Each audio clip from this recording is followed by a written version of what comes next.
আসসালামু আলাইকুম। কিছুক্ষণ আগে মাত্র এই ইউনিটের কোশ্চেনটা পেয়েছি পরীক্ষার পরে। সো যে পরীক্ষার পরে এই ইউনিটের কোশ্চেন পাওয়ার পর এখন আমি এই ইউনিটের ইংলিশ অংশটার সমাধান দেওয়ার চেষ্টা করব।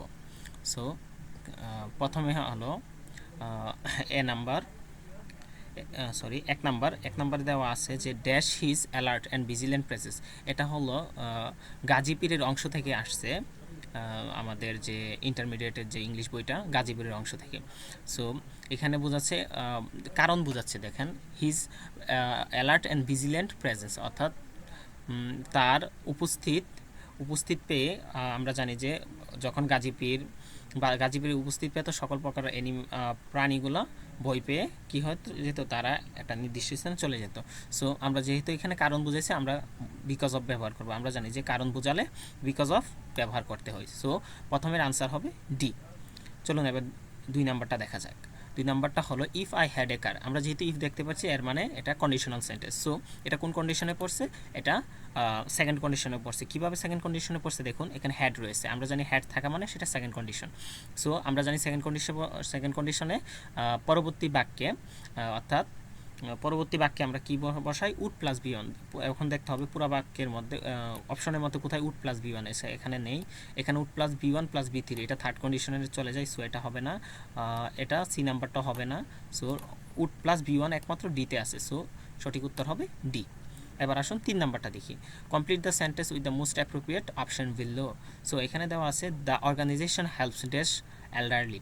সো এখানে আর্টিকেল বসাতে বলছে, এখানে the an no articles. So আমরা এখন দেখতে হবে যে আর্টিকেল কারো পূর্বে বসে। আমরা জানি আর্টিকেল বসে নাউনের পূর্বে, যেহেতু এল্ডারলি একটা অ্যাডভার্ব, সো এখানে নো প্রিপজিশন হবে।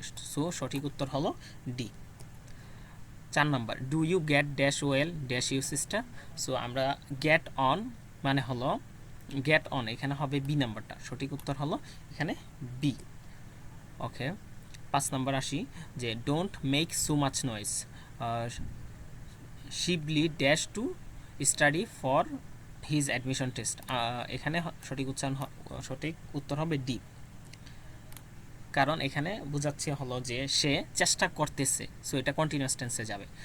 আমরা জানি উড ইউ মাইন্ডের পরে বার প্লাস আইএনজি বসে। উড ইউ মাইন্ডের পরে কি বসে? বার প্লাস আইএনজি। এখন অপশনে দেখতে হবে বার প্লাস আইএনজি কোথায় আছে। সো বার প্লাস আইএনজি একমাত্র সিতে রয়েছে। সো সঠিক উত্তর হবে C number, heavy. Bangladesh is dash huge island inland open water resources. So আমরা জানি ব্লেসড উইথ মানে আশীর্বাদ বোঝাতে, হ্যাঁ। সো আমরা এখানে সঠিক উত্তর হবে ডি। এবার আসেন 8 নাম্বার। আমরা জানি বাই প্লাস টাইম থাকলে সেটাকে ফিউচার পারফেক্ট টেন্সে নিয়ে যেতে হবে। সো এখানে ফিউচার পারফেক্ট টেন্স কোনটা?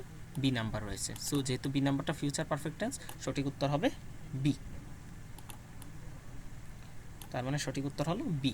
এবার আসুন 9 নাম্বারটা দেখা, দ্য সিনোনিম অফ ইনকম্পিটিবল মানে হলো বেমানান, অসঙ্গত, এইরকম কিছু একটা বোঝায়। বেমানান মানে যে জিনিসটা কারোর সাথে মানাবে না। সো এটা সিনোনিম চাচ্ছে। যেহেতু সিনোনিম হবে কি, আমরা জানি যে ইনকম্পিটিবল অর্থাৎ বেমানান।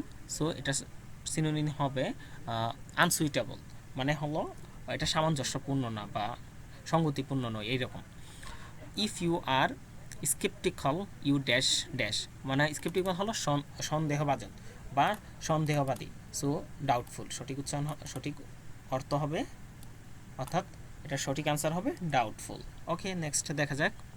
এখানে কি বলছে? Change the voice of this সেন্টেন্সটা চেঞ্জ করবো কিসে? ভয়েসে রূপান্তর করবো। এটা দেখি আগে প্রথমে কিসে আছে, এটা অ্যাক্টিভে আছে।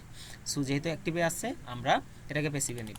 এখন প্যাসিভে প্রথমে নিতে হলে আমাদের কী করতে হবে? অবজেক্টকে সাবজেক্ট, অবজেক্ট রয়েছে পিপল, এটা সাবজেক্ট ফ্রম কি? পিপল। সো পিপল নিয়ে আসলাম। তারপর কি বসবে? পিপলের verb, auxiliary verb plus V three, যে রয়েছে V three plus by plus object, সাবজেক্টের অবজেক্ট টু। সো এ নাম্বারটা হলো আনসার। 11-এর আনসার হলো এ নাম্বার। তারপর নাউন ফ্রম অফ বোর্ডের নাউন ফ্রম হলো বোর্ডম, এটা হলো নাউন ফ্রম। কারণ এখানে বোরিং, এখানে বোর্ডটা অনেক সময় নাউন হিসাবেও ব্যবহৃত হয়, আবার কি ভার্ব হিসাবেও ব্যবহৃত হয়। সো যেহেতু চাচ্ছে বোর্ডের নাউন ফর্ম কি, এখানে বোর্ডের নাউন ফর্ম হবে বর্ডন। আচ্ছা, হুজ বুক ইজ দ্যাট, এটা হলো আমাদের প্রনাউন থেকে আসছে, মানে এই বইটা কার। সো এটা যদি প্রনাউনে যখন প্রকাশ করবো সেটা কি হবে, এটা হবে ইটস ইটস মিতাস। এখন কেন ইটস মিতাস হয়েছে, এটার একটাই কারণ হলো আমরা জানি যে ভার্ব ব্যতীত সেন্টেন্স হয় না। এই যে প্রথম অংশটা ইটস অফ মিতাস, প্রথম অংশটা হবে না, দ্বিতীয়টাও হবে না, কারণ মিতাস বলতে অনেকগুলো মিতাকে বোঝানো হচ্ছে যেহেতু কমাটা এসের পরে রয়েছে। আর এখানে ইটস ইটস বলতে ইট ইজ মিতাস, মানে এটা মিতার। ওকে, সো সঠিক উচ্চারণ হবে 13, সঠিক আনসার হবে সি। ওকে, এবার আসুন 14 নাম্বারটা দেখা যাক। মেলিগেন, মেলিগেন অর্থ ক্ষতিকর, এটার অ্যান্টোনিম চাচ্ছে। ক্ষতিকর আর অ্যান্টোনিম হলো এটা, অর্থাৎ বেনিগ্যান, এটা হলো সঠিক, অর্থাৎ সি। 14 সঠিক আনসার হলো সি। ওকে, দেখা যাক চুজ দ্য কারেক্ট স্পেল, সঠিক মানে বানানটা বের করতে বলছে। হিপ্রুকেসি, ওকে, হিপ্রুকেসি হলো সঠিকটা হবে। সো একটু উল্টাপাল্টা হয়ে গেছে টাইপিংয়ে, আচ্ছা সমস্যা নেই। সো আপনারা দেখে নিন যে হিপ্রুকেসি হলো আনসার আপনার কোশ্চেনে, যেটা হিপ্রুকেসি যেই জায়গায় আছে, অর্থাৎ এ বি সি ডি যে অপশনটার মধ্যে থাকুক না কেন, সঠিক আনসার হবে হিপ্রুকেসি। সো ধন্যবাদ। আর